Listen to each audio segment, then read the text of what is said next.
Hello అండి. అందరికీ నమస్కారం అండి. అందరూ ఎలా ఉన్నారండి? బాగుండారా? నేనండి ఈరోజు మా రాధాకృష్ణ యూట్యూబ్ ఛానల్లో కూరలు అయితే వండట్లేదండి, పచ్చడి నూరుతున్నాను. అది ఏం పచ్చడి అంటే పచ్చిమిరపకాయల పచ్చడి అండి. పచ్చిమిరపకాయలని చక్కగా నూనెలో వేయించుకుని చింతపండు వేసి ఒక ఉల్లిపాయ కూడా వేసి పచ్చడి నూరి నేను మీకు చూపిద్దాం అనుకుంటున్నాను. మరి వెరైటీ కర్రీల్లోనూ వెరైటీ పచ్చడిలోనూ చేసి చూపించడంలో ముందుంటుంది కదా మా రాధాకృష్ణ యూట్యూబ్ ఛానల్. అయితే ఈరోజు నేను వెరైటీగా పచ్చిమిరపకాయల పచ్చడి నూరి, అంటే ముందుగా వేయించుకుని పచ్చడి నూరి మీకు చూపిద్దాం అనుకుంటున్నానండి. మరి వెరైటీ అన్నీ కూడా చేసి చూపించడంలో మాది మా రాధాకృష్ణ యూట్యూబ్ ఛానల్ ముందుంటుంది కదా, అదనమాట. అయితే ముందుగానండి నేను కళాయి స్టవ్ మీద పెట్టేసుకున్నాను.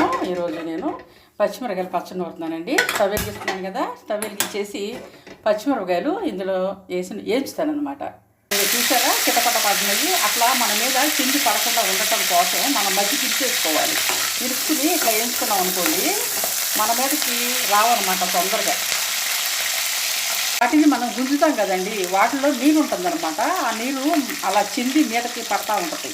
అట్లా పడకుండా ఉండటం కోసం పచ్చిమిరపకాయని మధ్యకి ఇరవాలి. ఇరిసి నూనెలో వేసామనుకోండి, చింది మీద పడదు. మిరపకాయలు ఏగిపోయినాయండి, నేను ఇందులో తీసేసుకుంటాను. వెరైటీ కర్రీల్లోనూ వెరైటీ పచ్చడిలోనూ చేసి చూపించడంలో మా రాధాకృష్ణ యూట్యూబ్ ఛానల్ ముందంజలో ఉంటుందండి.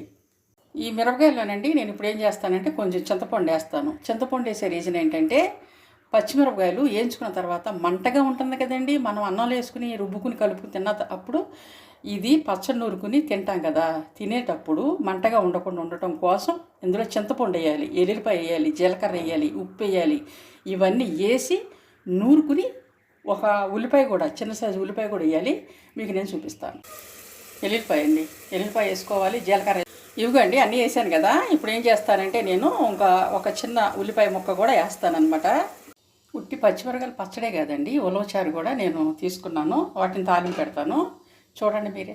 చిట్టి దాకా పెట్టుకున్నాను కదా, దాకలో కొంచెం నూనె వేసి ఆవాలు సాయిపప్పు వేసానండి. జీలకర్ర కూడా వేస్తాను.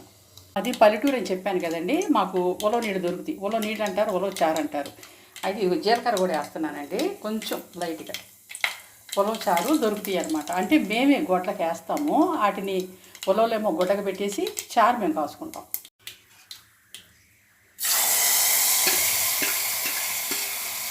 అంటే ఈరోజు ఉట్టి పచ్చిమిరపకాయలు పచ్చడే నూరుతున్నాను కదండి, అందుకని చారు కూడా తాలింపు పెట్టేసుకున్నాను అనమాట. ఉలవ చారు ఉట్టి పచ్చిమిరపకాయల పచ్చడితో ఎలా తింటావు భోజనం, శనివారం కదా ఈరోజు, అందుకని ఉలవచారు కూడా రెడీ చేశాను అనమాట. పచ్చిమిరపకాయల పచ్చడి నూరుతాను, వాటితో పాటు ఉలవచారు. పచ్చిమిరపకాయల పచ్చడి నూరి మీకు చూపిస్తానండి. నేను ఉలవచారు అయితే నేను రెడీ చేసేసుకున్నాను.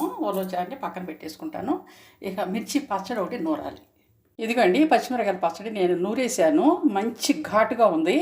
దీనిలోకి ఇంకొంచెం వేస్తే ఒక టమాటా కానీ ఏదైనా వేస్తానండి, ఎందుకంటే బాగా ఘాటుగా ఉంది. చింతపండు వేసాను ఆల్రెడీ, ఉల్లిపాయ కూడా వేసాను, కానీ ఘాటు ఎక్కువగా ఉంది. కొంచెం వేస్తే కొంచెం టమాటాలు వేస్తానండి. పచ్చడి నూరేసానండి, కొంచెం ఘాటు ఎక్కువగా ఉందని చెప్పేసి ఒక టమాటా వేసాను.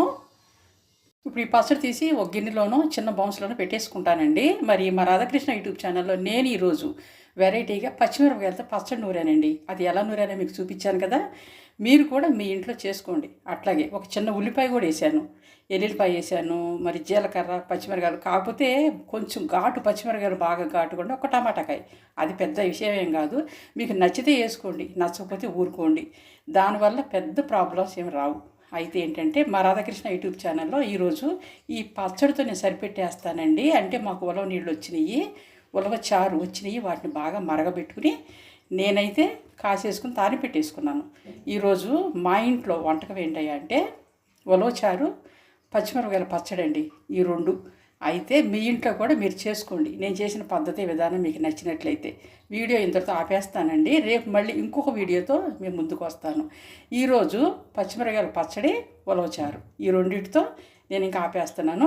మా రాధాకృష్ణ యూట్యూబ్ ఛానల్లో నేను చేసిన ఈ వంటకం మీకు నచ్చినట్లయితే లైక్ చేయండి, షేర్ చేయండి, సబ్స్క్రైబ్ చేసుకోండి మా రాధాకృష్ణ యూట్యూబ్ ఛానల్. మళ్ళీ రేపు ఇంకో కొత్తగా ఏదన్నా వెరైటీ చేసుకుని కొత్తగా ఏం కాదురండి. పచ్చిమిరపకాయల పచ్చడి అంటే అందరూ తింటారు, అందరూ చేసుకుంటారు ఉంటారు. కాకపోతే మా పల్లెటూరులో ఏంటంటే ఎక్కువ శాతం చేస్తాం మేము పచ్చిమిరపకాయలతో పచ్చడి. ఎందుకంటే మాకు పొద్దున్నే పొలాలు వెళ్తానికి అంటే అన్నాలు వెళ్తాయండి. టిఫిన్లు గట్రా మేము పెద్దగా చెయ్యం, పిల్లల కోసం మేము చేస్తామే తప్ప మాకు అనేది మాకు పొలాలకి అన్నాలు వెళ్ళాలి, అందుకని పచ్చళ్ళు ఎక్కువ శాతం చేస్తాం. పెట్టిన పచ్చళ్ళు ఉంటాయి కానీ వీటి టేస్ట్ వేరు కదా, వీటి టేస్ట్ వేరు కోసం చెయ్యమంటారు, మేము చేస్తాం. అది మా రాధాకృష్ణ యూట్యూబ్ ఛానల్లో నేను చేసిన ఈ పచ్చడి మీకు నచ్చినట్లయితే మీరు కూడా మీ ఇంట్లో చేసి పెట్టుకోండి. రేపు మళ్ళీ ఇంకొక వంటకంతో మీ ముందుకు వస్తాను. అప్పటి వరకు బాయ్ అండి, బాయ్, అందరికీ బాయ్ అండి, బాయ్. పచ్చడి అంతా చక్కగా బకెట్లోకి, చిన్న బకెట్లో తీసుకున్నానండి నేను. అంటే పొలం వాళ్ళకి పంపించేసేగా మిగిలింది నేను బకెట్లో తీసుకున్నాను. చూసారా, మరి చూపిస్తాను ఉండండి. ఇదిగండి పచ్చిమిరకాయల పచ్చడి అండి ఇది. నేను మంట ఎక్కువగా ఉందని ఒక్క టమాటా కాయ మాత్రం వేసాను. ఇది పచ్చిమిరకాయల పచ్చడి, మీరు కూడా చేసుకోండి. బాయ్ అండి. మా చిన్న పచ్చడి బకెట్ అండి ఇది,